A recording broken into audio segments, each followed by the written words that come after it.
കാലം തികഞ്ഞു, ദൈവരായ സമീപിച്ചിരിക്കുന്നു. മാനസാന്തരപ്പെട്ട സുവിശേഷത്തിൽ വിശ്വസിക്കുവിൻ എന്ന് പറഞ്ഞു. അവൻ ഗലീലാക്കടൽ തീരത്തുകൂടി നടക്കുമ്പോൾ മീൻപിടുത്തക്കാരായ ശിമോനും അവന്റെ സഹോദരൻ അന്ത്രയോസും വല വീശുന്നത് കണ്ടു. യേശു അവരോട്, എന്റെ പിന്നാലെ വരുവിൻ, ഞാൻ നിങ്ങളെ മനുഷ്യരെ പിടിക്കുന്നവരാക്കാം എന്ന് പറഞ്ഞു. ഉടനെ അവർ വലകൾ ഉപേക്ഷിച്ച് അവനെ അനുഗമിച്ചു. അവർ കുറെ മുമ്പോട്ട് ചെന്നപ്പോൾ ശബരിപുത്രനായ യാക്കോബും അവന്റെ സഹോദരൻ യോഹന്നാനും വഞ്ചിയിലിരുന്ന് വലകൾ നന്നാക്കുന്നത് കണ്ടു. അവരെയും വിളിച്ചു.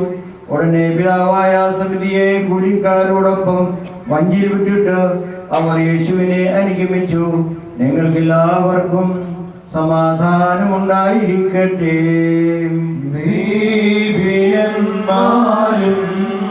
ജാതികളോടേവൻ